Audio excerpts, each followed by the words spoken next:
ला दिया यार इसने मार मार के सेम जगह मारे जा रहा है।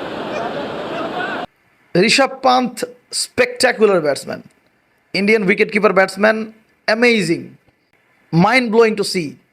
মানে সে যখন ব্যাটিং করে ইচ অ্যান্ড এভরি বলে এন্টারটেইনমেন্ট। প্রত্যেকটা বলে সে স্ম্যাশ করার চেষ্টা করে, খুব ভালো ডেলিভারি হলে কোনো রকম ডিফেন্স করে এবং pure unorthodox batsman. One handed six মারতেছে, সুইপ করতেছে, রিভার্স সুইপ করতেছে, র্যাম্প মারতেছে, স্কুপ মারতেছে, ইচ অ্যান্ড এভরি বলে মারার চেষ্টা করতেছে এবং মানে অ্যামেজিং টু ওয়াচ ঋষভ পান্থ।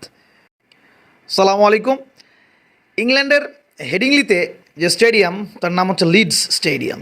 এই স্টেডিয়ামটা 1890 সালে স্ট্যাবলিশ করা হয় এবং তার ক্যাপাসিটি 17,000। খুব বেশি হিউজ ম্যাসিভ ক্রাউড তা না, বাট বেশ ক্রাউড হয়, খুব সুন্দর একটা স্টেডিয়াম। এই স্টেডিয়ামে খেলা হচ্ছে ইংল্যান্ড এবং ইন্ডিয়ার মধ্যে।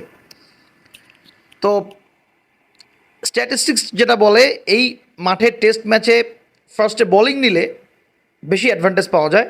ফ্রেশ উইকেটে, গ্রিন গ্রাস, ওভারকাস্ট কন্ডিশন থাকলে কিছুটা ময়েশ্চার থাকে, উইকেট পাওয়া যায়, ফাস্ট বলাররা কিছু অ্যাডভান্টেজ পায়।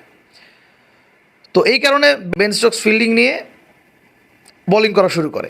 এদিকে ইন্ডিয়া প্রথম দিনে 359 রানে 3 উইকেট, শুভমন গিল 100, জয়সওয়াল 100 এবং সেকেন্ড ডেতে ঋষভ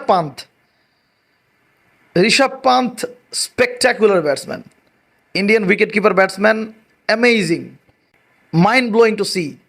মানে সে যখন ব্যাটিং করে ইচ অ্যান্ড এভরি বলে এন্টারটেইনমেন্ট। প্রত্যেকটা বলে সে স্ম্যাশ করার চেষ্টা করে, খুব ভালো ডেলিভারি হলে কোনো রকম ডিফেন্স করে এবং পিওর আনঅর্থোডক্স ব্যাটসম্যান।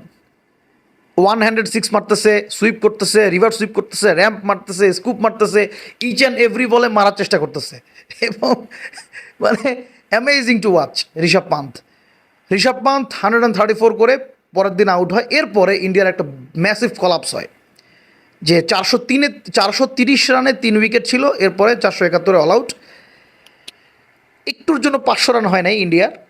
এদিকে ইংল্যান্ড ব্যাটিংয়ে নেমে ইংল্যান্ডের বেন ডাকেট এবং জ্যাক ক্রলি প্রথমেই বুমরার বলে স্লিপে ক্যাচ দিয়ে প্যাভিলিয়নে ফিরে যায়। এরপরে ডাকেট এবং অলিপোপের একটা ম্যাসিভ পার্টনারশিপ। এরপরে বেন ডাকেট আউট হয়ে যায়। বেন ডাকেট খুবই ভালো একজন ব্যাটসম্যান এবং ফ্রি ফ্লোয়িং, প্রত্যেক বলে সে রান করার চেষ্টা করে এবং Ollie Pope made his 100, second 100 against India এবং অলিপপ স্টিল প্লেয়িং। কিন্তু run machine Joe Root out হয়ে যায় বুমরার বলে। এখন ইন্ডিয়ার একজন বলারই শুধুমাত্র উইকেট নিচ্ছে, সে হচ্ছে জসপ্রীত বুমরা। তার অ্যাবনর্মাল অ্যাকশনকে কাজে লাগায় ইংল্যান্ডের এই সুইং, সিম মুভমেন্ট এবং বুমরার যে অ্যাকশন, তার হাতের হাইপার এক্সটেনশনের কারণে, তার হাতের যে হাইপার এক্সটেনশন হয় এটার কারণে এবং ম্যাসিভ অ্যাঙ্গেল পায় কিন্তু সে। এই কারণে তার ইনসুইং খেলা মারাত্মক টাফ। ইনসুইং এবং সিম মুভমেন্ট যে পরিমাণ হয়, বল ডেলিভার যেই জায়গা থেকে করে বলটা যায় পিচ করে আরেক জায়গায়, ম্যাসিভ অ্যাঙ্গেল। এই অ্যাঙ্গেলটাকে আন্ডারস্ট্যান্ড করে একজন ব্যাটসম্যানের পক্ষে ব্যাটিং করা ইনক্রেডিবলি ডিফিকাল্ট। এবং এই সিচুয়েশনে বুমরা 3 উইকেট নিয়েছে এবং ইন্ডিয়ার বাকি কোনো বলাররা উইকেট নিবে এই কোনো মানে চিহ্নই নাই। উইকেট যে নিতে পারবে এর কোনো চিহ্নই নাই। তো 471 রানের এগেনস্টে ইংল্যান্ড 209 রানে 3 উইকেট এবং ইংল্যান্ড তো অ্যাজ ইউজুয়াল ওডিআই ক্রিকেট খেলতেছে। তো দেখা যাক কী হয়। ম্যাচটা খুবই এক্সাইটিং হতে যাচ্ছে, সমানে লড়াই।